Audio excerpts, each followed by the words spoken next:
Aujourd'hui, on va parler d'un sujet assez intéressant, mais pas très amusant. Euh, c'est l'histoire des bons du trésor américains que la Chine détient en très grande quantité et qu'elle est en train de brader. C'est pas trop beau. Alors, bon, ça pourrait paraître une erreur, parce que ces bons du trésor ont un très bon rendement. Ceci dit, comme la Chine vend des bons du trésor, c'est-à-dire de la dette américaine en gros, c'est ça les bons du trésor, c'est des créances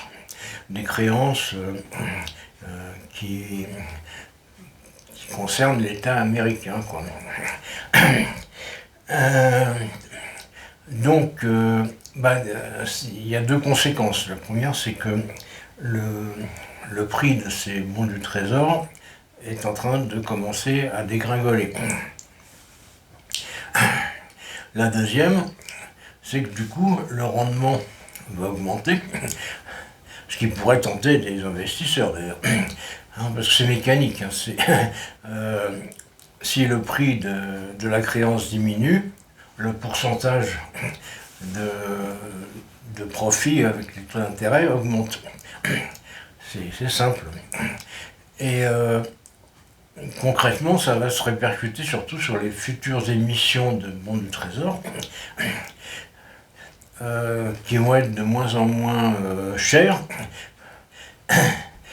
avec un rendement de plus en plus élevé. Donc ça veut dire que concrètement, le gouvernement américain va payer ses emprunts au prix fort. Alors qu'est-ce qu'il peut faire? Il y a deux solutions. La première, c'est de faire tourner la planche à billets. À mon avis, ils vont être obligés. Mais ça veut dire inflation et puis perte de crédibilité aussi. C'est le but des Chinois aussi, de faire le plus de dégâts possible aux Américains, jusqu'à ce qu'ils redeviennent raisonnables. Et puis sinon, il y a une autre option, c'est obliger les banques américaines à racheter ces bons. C'est bon courage, parce que à mon avis, elles vont pas forcément être très chaudes pour faire ça. Ça va être hyper risqué. Ça a déjà, dans le passé, provoqué des cracks bancaires.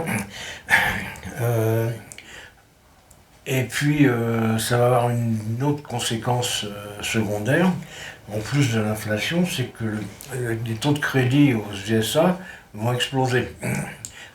Oui, hein. On va pas aller prêter à un particulier moins cher qu'à l'État américain. C'est logique tout ça, tout est logique là-dedans.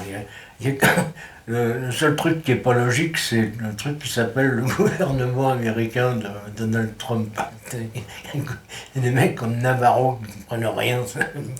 Même Musk, qui n'est pas une lumière, il considère qu'il a l'intelligence d'un tas de briques. Je ne sais pas si c'était l'expression exacte, mais c'est un truc de ce genre-là. Donc, comme il n'y a aucun plan pour l'instant, parce qu'il n'y a plus d'économistes à la tête des États-Unis, il n'y a que des débiles, on va dire, des croyants, des gens qui en plus sont pas capables de s'adapter, de changer d'avis, des choses comme ça. Donc, le plus probable, c'est que les États-Unis sont bien barrés pour faire faillite. Alors, il compte, Trump, avec ses droits de douane, il dit tiens, je vais obliger les industriels à venir investir chez moi, faire des usines, etc., foutre de l'argent aux USA. Qui est-ce qui va aller investir dans un pays en faillite dirigé par un fou? Personne. Ouais. Donc, dans cette guerre commerciale entre la Chine et les USA, de toute évidence, les Chinois sont en train de gagner. C'est ça qu'il faut comprendre, hein. On peut le dire d'une manière compliquée, mais là c'est simple. Et ils l'ont dans l'os. Bah, je sais pas si c'est une bonne ou une mauvaise chose, j'en sais rien. À mon avis, ça va quand même faire une crise mondiale, donc ça c'est une mauvaise chose. Maintenant, que les États-Unis nous lâchent un peu les grappes, ça, ça nous consolera, quoi. Yo yo.